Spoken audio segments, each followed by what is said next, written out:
提到東倫敦繼新金融城 Canary Wharf 同埋奧運效應下改頭換面嘅 Stratford 之後，下一個準備冒起嘅區域會喺邊度？Canary Wharf 金絲雀碼頭可以話係全歐洲最成功嘅活化例子，雲集唔少財經媒體嘅跨國企業總部。仲量聯行喺呢度都有 office， 亦係呢一區住宅物業嘅專家。過去幾棟樓王，包括倫敦最高住宅，都係由我哋獨家代理。喺呢兩個區嘅延伸效應帶動之下，位於中間嘅 Poplar 正係下一個值得留意嘅投資機會。其實 Poplar 同 Canary Wharf 一樣，屬於24地段，喺政府規劃入面屬於同一個活化區，分階段打造緊未來倫敦發展嘅新指標。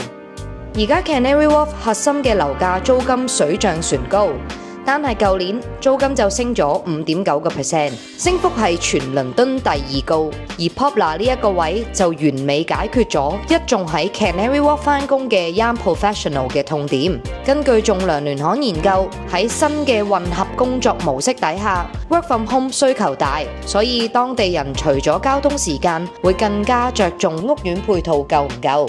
Heron Wharf 係 Berkeley 位於 Poplar 最新嘅大型河畔項目，有部分大樓已經入咗伙。呢個樓盤目前一半租客都係20至29歲，大部分都喺附近從事金融、科技產業，證明樓盤對佢哋嘅吸引力。由附近車站出發，2個站就返到工。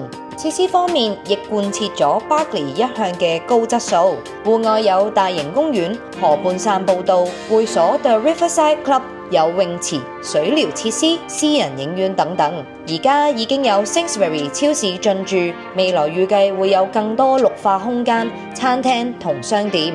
Heron Wharf 嘅1至3房單位，每戶都有露台，向南嘅可以望返金絲雀碼頭，向北嘅就有大公園同河景。公園屬於屋苑範圍，所以景觀保證唔會有遮擋。想把握入手機會，就即刻聯絡仲量聯行。